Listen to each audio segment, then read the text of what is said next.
Et il prit un couteau, un peu comme celui-ci. Et il s'apprêta à égorger son fils.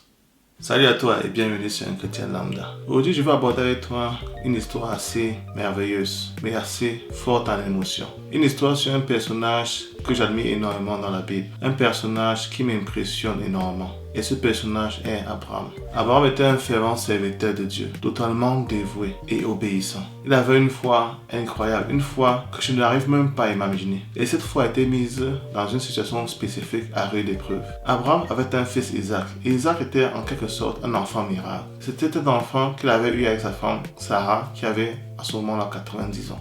Abraham avait attendu cet enfant pendant très longtemps. Il avait essayé avec sa femme Sarah d'avoir cet enfant pendant de longues années.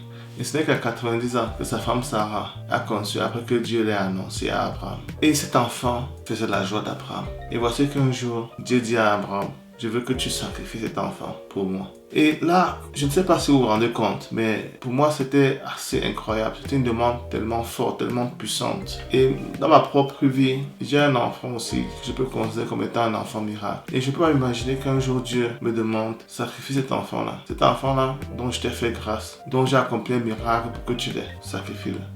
Je ne peux pas vous dire ce que je ferai. Mais il a fait cette demande à Abraham. Et Abraham a été formidable. Il n'a pas posé de questions. Il ne s'est pas lamenté. Il n'a pas hésité. Demain matin, il s'est levé et il s'est mis en route avec des serviteurs et son fils. Il a coupé du bois pour le feu et il s'est mis en route. Et quand ils sont arrivés proche de la montagne où son fils devait être sacrifié, il a laissé ses serviteurs derrière et il a avancé avec son fils. Son fils devait porter le bois qui devait servir pour l'Holocauste. Et ils marchaient ensemble. Et son fils se dit, oui papa, on a le bois, on a le couteau, on a le feu, mais où est l'agneau qu'on doit sacrifier? Et là encore, ça c'était une preuve encore énorme. Abraham dit, ne t'en fais pas, Dieu va pouvoir. Est-ce que vous pouvez vous imaginer cela? Tu sais que tu vas sacrifier ton fils. Et ton fils te pose une question pareille. Et tu restes là. Et tu lui dis avec calme et confiance, ne t'en fais pas, Dieu va pouvoir. Ils arrivaient au sommet de la montagne. Abraham prépara l'autel. Il attacha son fils. Ensuite, il prit un couteau comme celui-ci.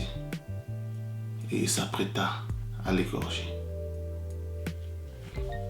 Ce qui se passa ensuite, tu peux le lire dans la Bible. Mais Dieu a fait grâce. Ça, je peux déjà te le dire. Ma question pour toi aujourd'hui, c'est de te demander qu'aurais-tu fait à la place d'Abraham? Si tu recevais une mission pareille de Dieu, serais-tu prêt à l'accomplir? Serais-tu prêt à faire un sacrifice aussi lourd? Dans les 10 commandements du Seigneur, il nous demande de ne pas tuer, de ne pas prendre la vie. Mais peut-être il peut te demander autre chose.